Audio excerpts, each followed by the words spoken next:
Hey everybody, this is Mr. Mazzoro, and today I want to actually talk about the last unit of your marine science careers, many of you. And we're going to talk about it, we're going to spend it talking about the internal differences between bony and cartilaginous fish. Seems like a lot for the last lesson, but there aren't that many unique internal differences between these two animals. We'll start by talking about the mouths, how the mouths differ between bony fish and cartilaginous fish, sharks, skates, and rays, and what you can tell by their mouth shape and what they're doing. Then we'll talk about the gills of each animal and how they differentiate, how bony fish gills aren't the same as cartilaginous fish gills and why. Then we'll talk about what osmoregulation is and how bony and cartilaginous fish do it. And very last, we'll talk about sense organs other than eyes that both these organisms have and how that differs between the organisms. So let's start it out. Okay, mouths. Bony fish and cartilaginous fish both have mouths, and no matter what you are, a mouth is no matter what you are, a fish or a finch, if you're in Darwin's times, your mouth is going to be shaped differently depending on what you're eating. I have here 5 different fish. I have a barracuda, a butterfly fish, a herring, a parrotfish, and a slipmouth. One of these organisms is a filter feeder. One of these organisms bites and tears. One of these organisms eats small burrowing prey. One of these organisms eats small fish. And one of these organisms eats coral.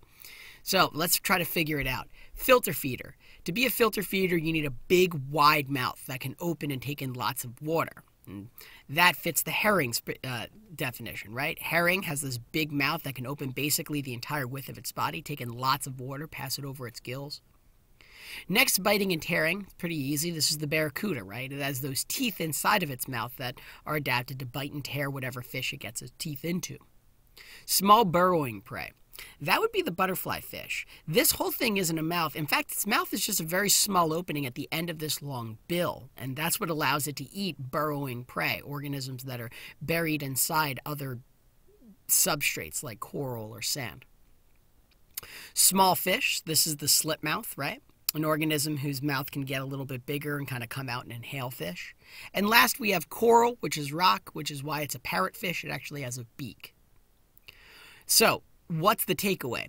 Bony fish eat a lot of different things, and as a result, their mouths are a lot of different shapes that are adapted to eat whatever they eat.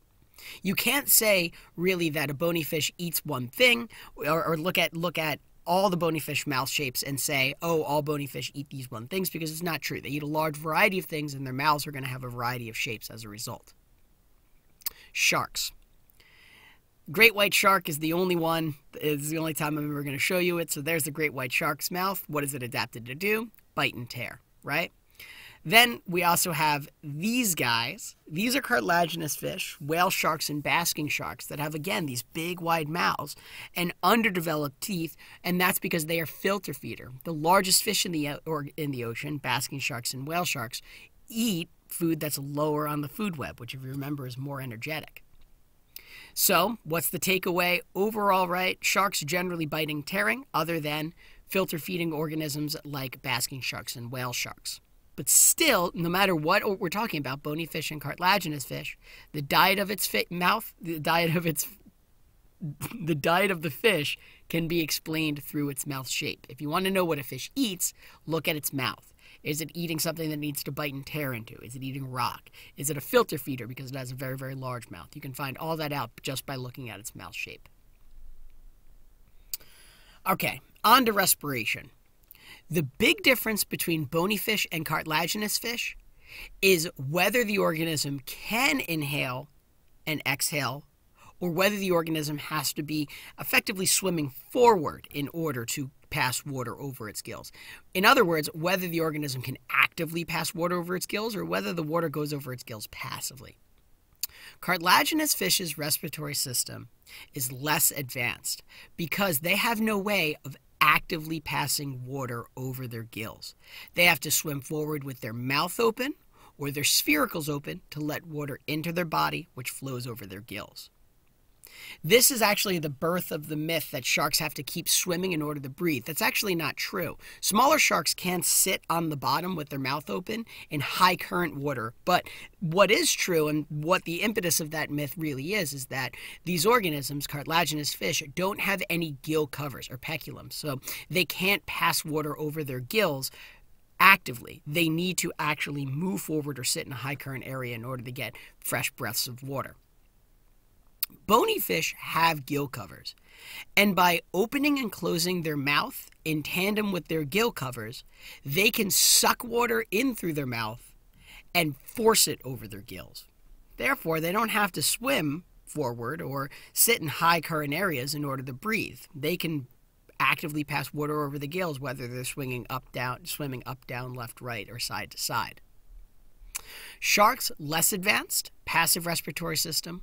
Bony fish, more advanced because of their operculum, active respiratory system. Osmoregulation. What is osmoregulation? You never really thought about it, but when we drink salt water, we dehydrate and we die. Fish and sharks that live in the ocean, they drink salt water all the time, yet they're not dehydrating or dying. How? How are they not dehydrating? How are they regulating the movement of water into and out of their body? Osmosis or osmoregulation. Get it? Well, the way they osmoregulate differentiates depending on whether they're a bony fish or a cartilaginous fish. So let's start with sharks. If you look at the salinity of shark's blood, it's 35 parts per thousand, which, if you look, is about the same salinity as salt water. Or, if you remember way back to the chemistry of water lesson, it's the same salinity as salt water. So what does this mean? This means that sharks actually aren't drinking salt water. They're drinking water that has the same salinity as their blood. Therefore, when they drink salt water, water doesn't pass from an area of high concentration to low concentration. In other words, that salt water doesn't dehydrate them because it's the same as them. And as a result, sharks can drink all the salt water they want and not dehydrate and die. The way they get this very, very salty blood is actually kind of interesting. They have underdeveloped kidneys.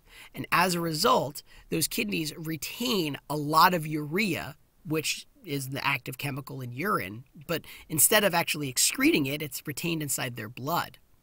This is what makes raw shark meat poisonous and why you never see shark meat actually for sale in a sushi restaurant, because shark meat has to be cooked in order to get all those excess salts and poisons and toxins out of their meat, and then it's edible.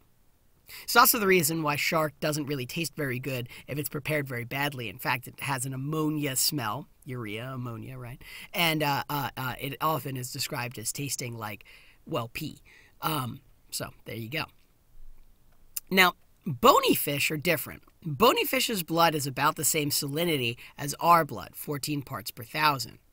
That means that when they drink salt water that has a higher salinity, that causes their blood to basically lose water as it tries to dilute the water that they're drinking. So how do they stop this from happening? Well, they have very, very large overactive kidneys.